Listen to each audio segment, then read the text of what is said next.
প্রিয় শিক্ষার্থী এবং চাকরি প্রার্থীরা, আজ আমরা সুদ খসার পার্ট 6 নিয়ে আলোচনা করব।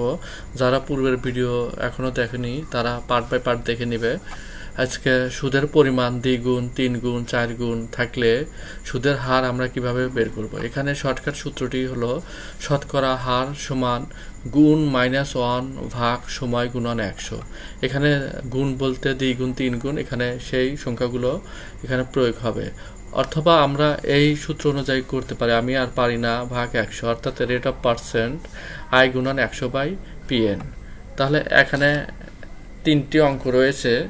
1 নম্বর অঙ্কটি সরল সুদের হার শতকরা কত টাকা হলে যে কোনো মূলধন 8 বছরের সুদে আসলে 3 গুণ হবে।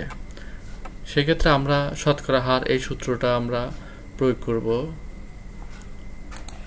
তাহলে এখানে হার সমান আমরা লিখতে পারি গুণ হচ্ছে এখানে 3 গুণ, তাহলে 3 - 1 ভাগ সময় হচ্ছে 8 বছর গুণন 100।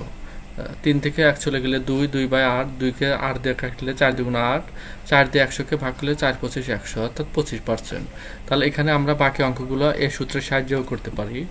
আবার অন্য সূত্র হচ্ছে এইটা আর ইকুয়াল টু আই গুণন 100 ভাগ PN। এই সূত্রটা করতে হলে আমাদের সুদ আসল বের করতে হবে, একটু অন্যরকম, সেটা আমরাও দেখব।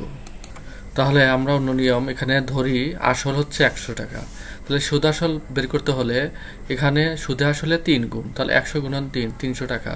তাহলে সুদ বের করতে হলে তাহলে সুদ আসল থেকে আসল বিয়োগ করলে আমরা সুদ পাবো 200 টাকা। এখানে সুদ আই ইকুয়াল টু 200 আর আসল পি ইকুয়াল টু 100।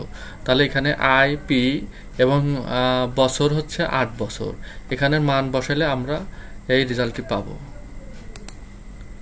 100 এর মান হচ্ছে 8।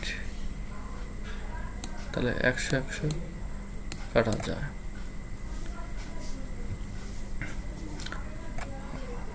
আটকে 8 বাঁচলো 2। তাহলে 200কে 8 দিয়ে ভাগ করলে যায় হচ্ছে 25 বার। তাহলে 8 25 200, অর্থাৎ 25%।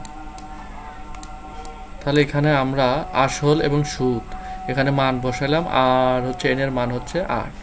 এইভাবে করতে পারে, আমরা এই দুই নিয়মে করতে পারি। ধন্যবাদ সবাই, ভালো থাকবেন।